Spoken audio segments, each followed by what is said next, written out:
Well, it's very, very nice to be here. This is, I have to say, my first time in Brussels, and I've had a great day, but I keep hearing about the fantastic food culture that exists here. So I'm definitely coming back to eat in more restaurants and discover more of the food that you have. There's so much that I could say. Can you hear, by the way? Is this okay? There's so much to talk about, and I really would like to open it up. And I've been told that I'm going to talk now, and then we'll have questions after. But if I'm saying something that you would just like to interrupt me, or say something, or correct me, or disagree, or agree, or just tell me I'm going on too long, please, we're here together.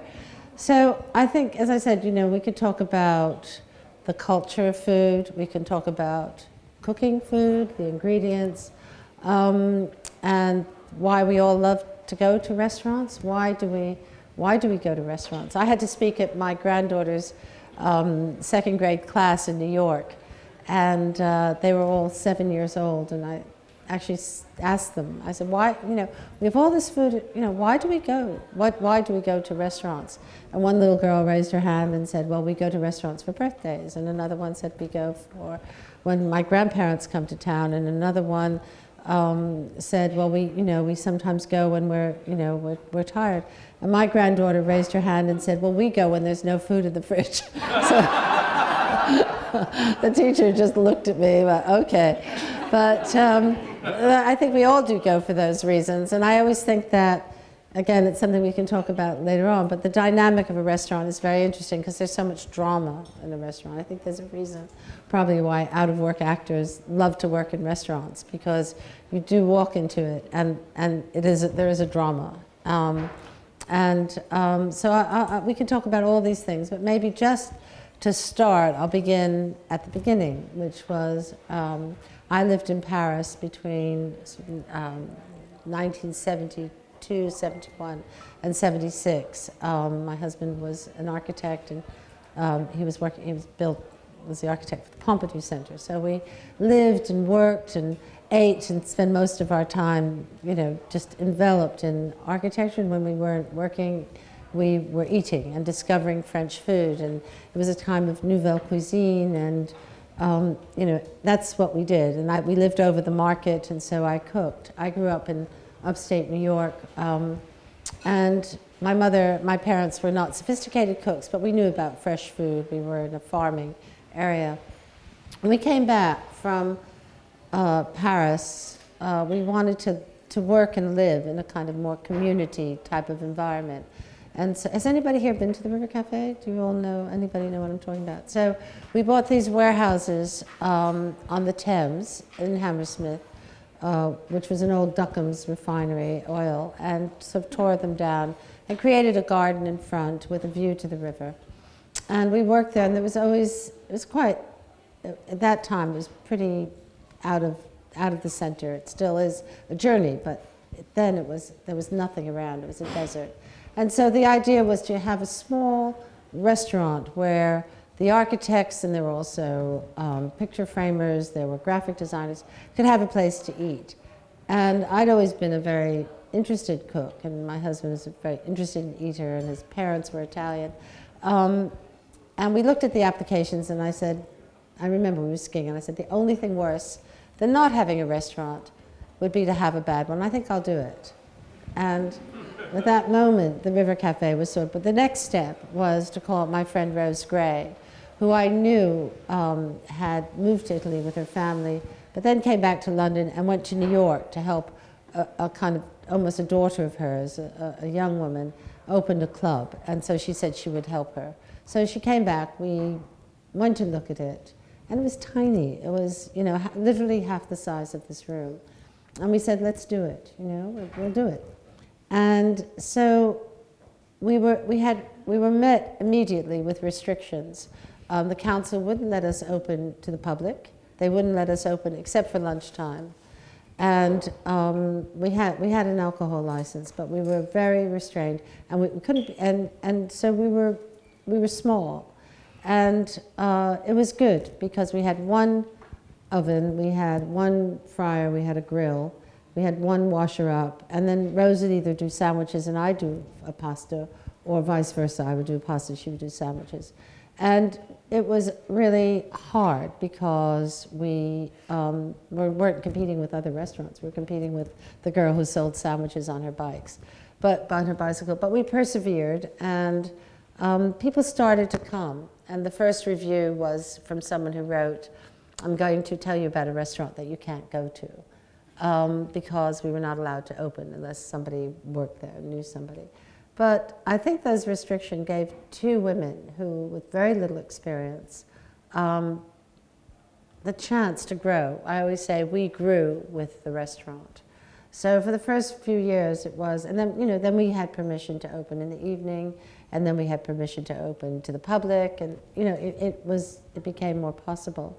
We always knew that we wanted to open, to cook the kind of food that Rose had eaten when she lived in Lucca for 2 years with her family in Tuscany, and that I had eaten with my husband's family in Florence.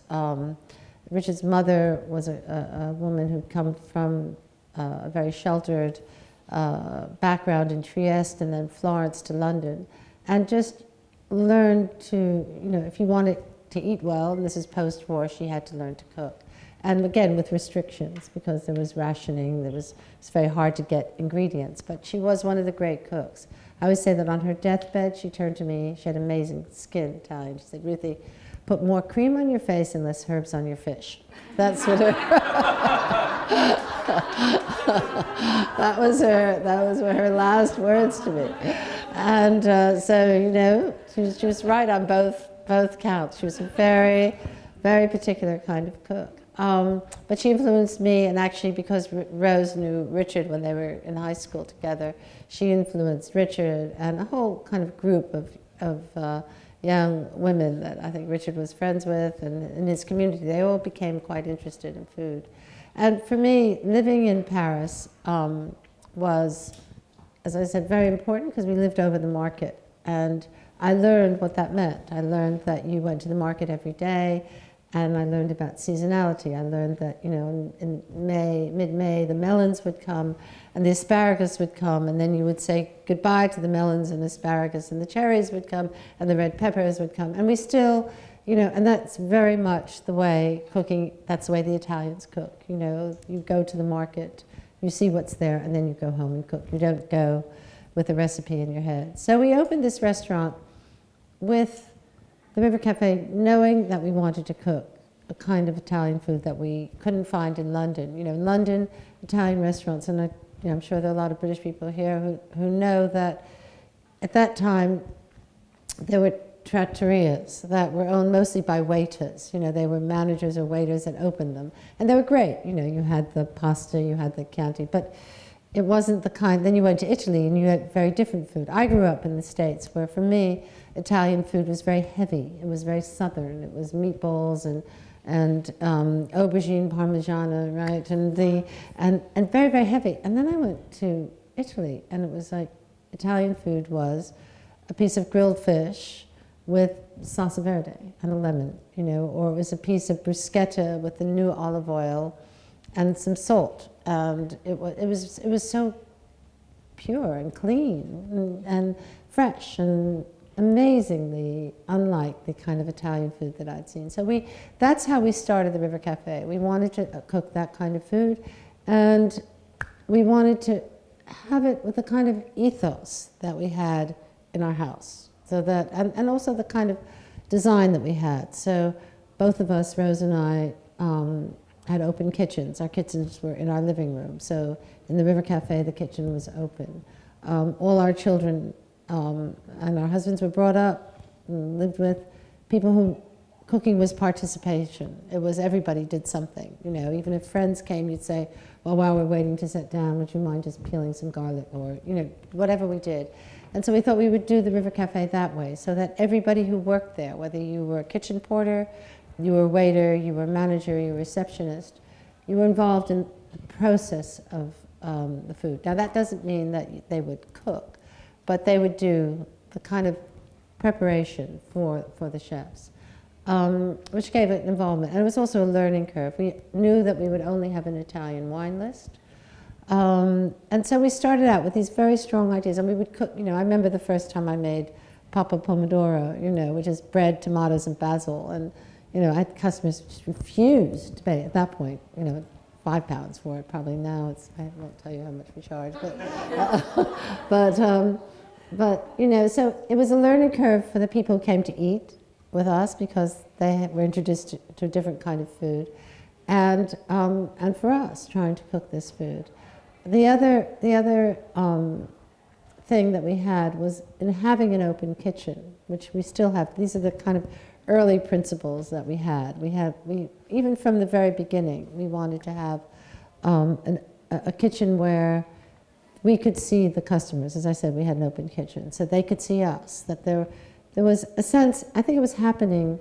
Not only I would never claim to have started this or to have even had much influence on it, but what was happening with Alice Walters, in San Francisco, Wolfgang Puck in LA, with Roly Lee and Simon Hopkinson, and Sally Clark. There was a sense that chefs didn't want to be those scary figures with the white hats that were intimidating or temperamental or you were afraid of. We didn't want sommeliers that made you feel rubbish. And it was the idea, I think maybe putting it too simply, that you had the choice as a diner. You'd go to a fancy restaurant and dress up and have a very good meal, but be quite scared and hush-hush, and you were in the temple of food.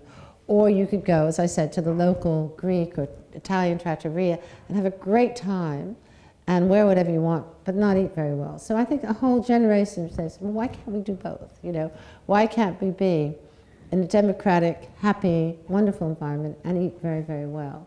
So that was the other thing. And then I suppose back to the Italian thing was complete and utter seasonality. We were very, very strict about the idea that we would never fly a strawberry in from New Zealand in the winter.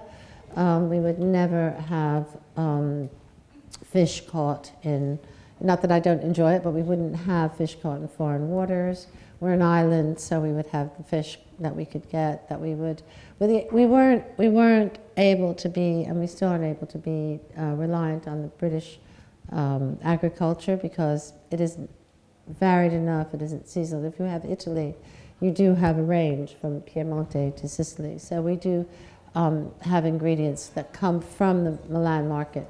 I think the only thing that comes by plane is our mozzarella, which is flown in from Naples. But we do try and be very sustainable. We try to be ethical. And in terms of the people who work there, we have a small team. We have, we only have, at the most, we'll have 10 chefs on a service, which may sound like a lot, but when you have 220 covers, or you go to other restaurants, that require 30 or 20 chefs. We have a small team.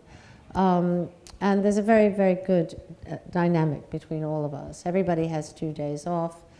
Unfortunately for us, we have to close at 11:30 most nights, except 11, actually 11. So it gives people, they get to go home at a reasonable time.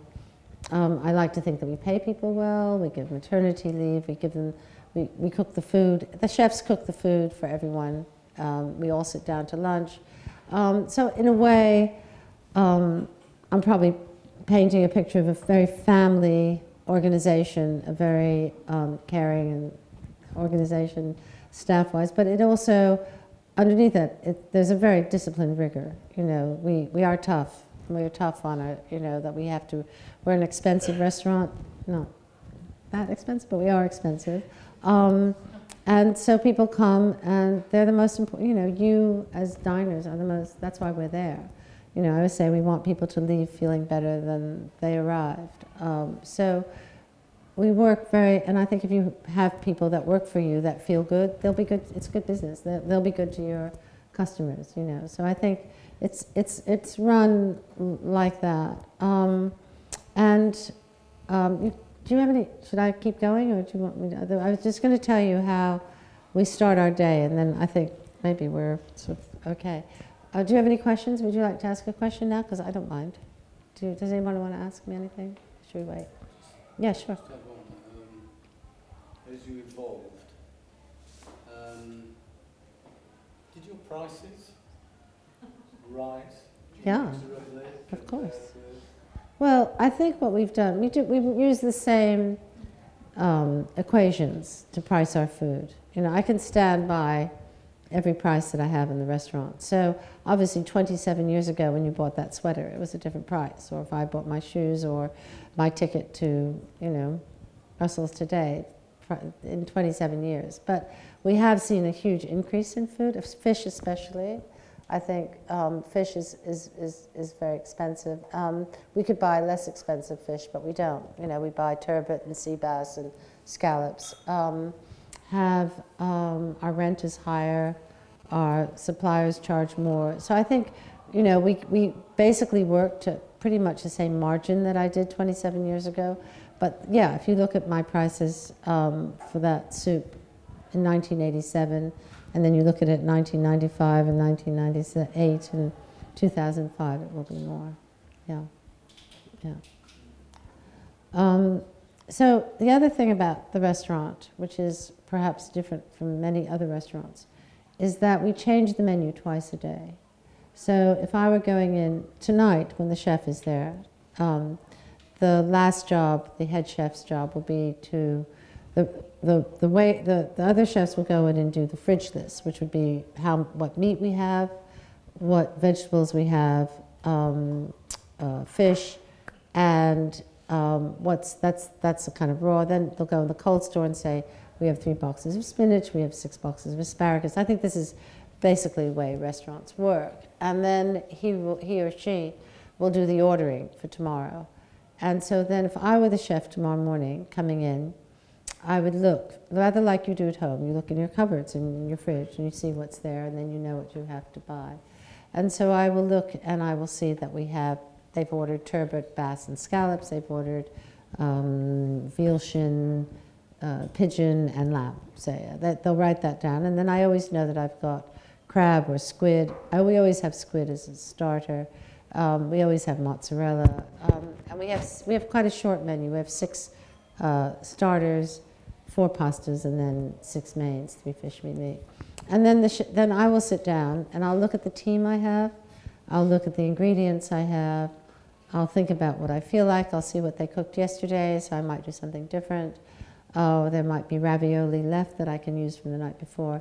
But I will then sit down and write the menu. And that with my other chefs, with my other 2 or 3.